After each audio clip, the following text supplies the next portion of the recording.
की। इसलिए वृंदावन में के वासी लोग कहते हैं कि कृष्ण बलराम बहुत दिनों के बाद आए हैं, कई वर्षों बाद आए हैं। इनके दर्शन के लिए लोग बहुत पत्र लिखे थे पहले, कई लोग पत्र दिए, संदेश दिए, लेकिन बहुत वर्षों के बाद आए हैं। पहले ग्वाल बालों ने, गोपियों ने बहुत उलाहना दिया था कि कृष्ण ऐसे निर्मोही क्यों हो गए, गए तो आए ही नहीं, पत्र भी नहीं दिए। निठुरा कन्हाई मुझसे नहिया लगाई के, अपने बसेल परदेसवा में जाई के। कृष्ण निष्ठुर हो गए थे और परदेश में द्वारका में चले गए थे, लेकिन बहुत वर्षों के बाद आए हैं। तो उनको देखने के लिए होड़ लगी थी, कौन ज़्यादा से ज़्यादा देख ले, बात कर ले।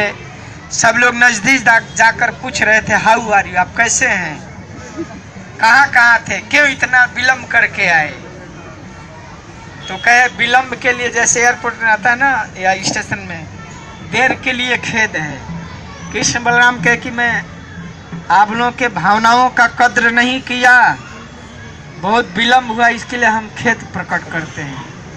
हम खुद भी इसके लिए बहुत दुखी हैं कि आप लोगों को बहुत देर के बाद आए, लेकिन देर आए दुरुस्त आए। वहाँ के लोग कहते थे कोई बात नहीं, आप देर से ही आए लेकिन आए तो सही, कोई बात नहीं। जो भी शिकवा शिकायत था अब सब दूर हो गया है। अब कोई हम लोग का कंप्लेन नहीं है। भले पहले हम लोगों ने बहुत कंप्लेन किया था, लेकिन आप आ गए तो ये अब हम लोग का बहुत बड़ी खुशी भी है। वृंदावन में सब लोग कृष्ण बलराम को खूब जी भर करके देख रहे थे, तो मिल रहे थे, गले मिल रहे थे, आलिंगन कर रहे थे। जैसे जगन्नाथ जी रथ पर आते हैं तो सब लोग आलिंगन करते हैं, तो सब आलिंगन कर रहे थे, गलबाही दे रहे थे, उनको माला अर्पण कर रहे थे, उनको कुछ गिफ्ट दे रहे थे, नए नए उपहार दे रहे थे। और देख करके उनके प्रति बड़ा सुंदर भाव व्यक्त कर रहे थे लोग। उनके प्रति अपनी अपनी भावनाएं, अपना अपना आदर, अपना अपना प्रणाम दे रहे थे लोग। तो इसलिए लोग कह रहे थे कि आप आए तो आए, और साथ में बलराम जी को लाए, और साथ में बहन सुभद्रा जी को भी लाए, और अनेक प्रकार के वृंदावन द्वारका के अनेक मनुष्यों को भी लाए थे, द्वारका के अपनी पटरानियों को भी लाए थे। बहुत सुंदर दृश्य उपस्थित हुआ था। जैसे गंगा जमुना का संगम होता है, त्रिवेणी में गंगा जमुना सरस्वती का संगम होता है, वैसे जमुना के तट पर परिकरों का समागम हो गया था। पूरा महाकुंभ लग गया था, और वहाँ कुंभ में सब लोग स्नान कर रहे थे दृष्टि से, भगवान कृष्ण के दर्शन का लाभ ले रहे थे।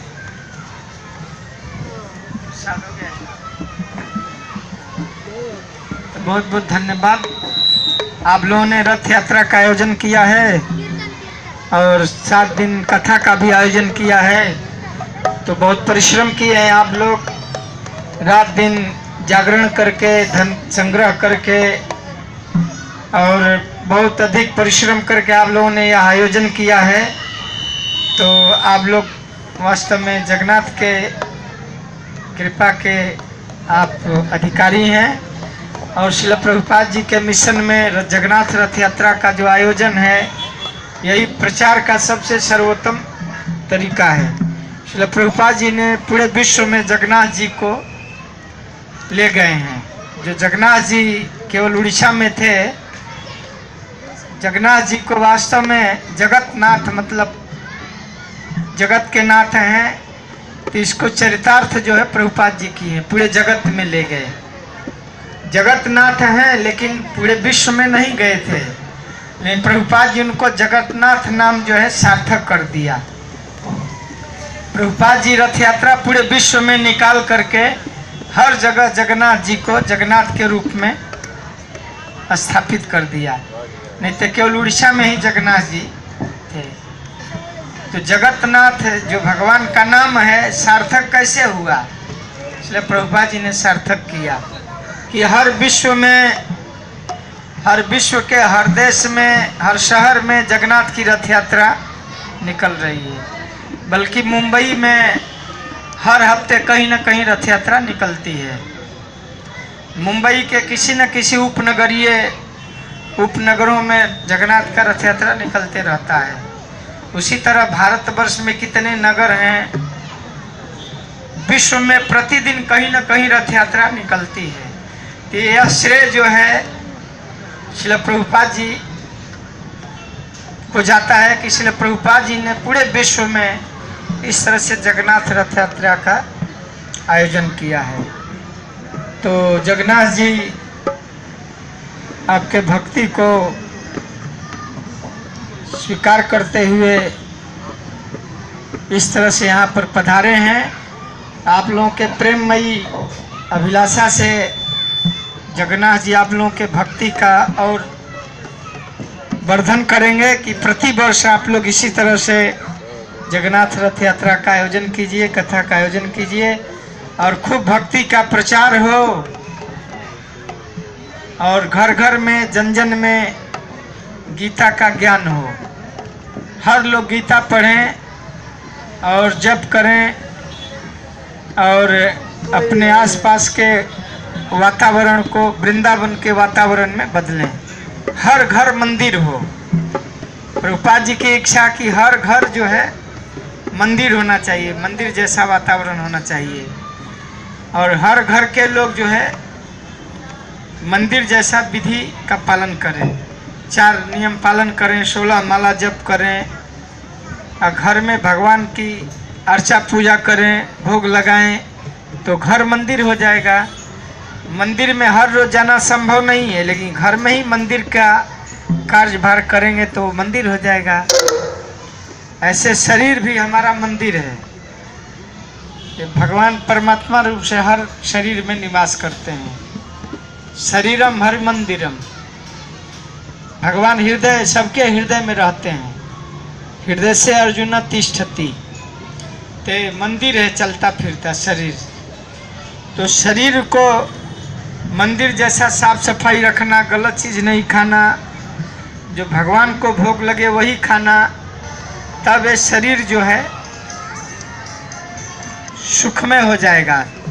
नहीं तो अगर शरीर में हम गलत चीज़ खाएंगे, मांस मदिरा सेवन करेंगे तो व्याधि मंदिरम, शरीर जो है व्याधि का मंदिर हो जाए, रोग का घर हो जाएगा। शरीरम व्याधि मंदिरम। अगर सही सही इसको विधि के अनुसार शरीर में साफ सफाई रखेंगे, शरीर को जो खाने का चीज़ वही देंगे तो मंदिर हो जाएगा। यहाँ भगवान नित्य जो है निवास करेंगे। भगवान कहाँ रहते हैं? तो भक्त के हृदय में भगवान रहते हैं विशेष करके। तो रथ यात्रा खींचने का ही है कि भगवान हमारे हृदय में खींच करके हम कहाँ ले आते हैं, रथ खींच करके इधर हृदय की ओर लाते हैं। तो हम अपने हृदय को इतना स्वच्छ बनाएं, चेतो दर्पण मार्जनम, ये चित्त रूपी दर्पण को मार्जन करके इसको स्वच्छ बनाइए कि भगवान यहाँ पर जगन्नाथ बलदेव सुभद्रा यहाँ विराजमान हो जाएं। जगन्नाथ जी से गुंडीचा में आते हैं तो गुंडीचा का मार्जन हो जाता है, साफ सफाई होता है गुंडीचा मार्जन मंदिर को। तो ये हमारा हृदय गुंडीचा मंदिर है, इसको पहले से सफाई रखिए, नाम जप करके, शुद्ध आहार करके, तो भगवान यहाँ आकर के हमारे हृदय में विराजमान हो जाएंगे। धन्यवाद।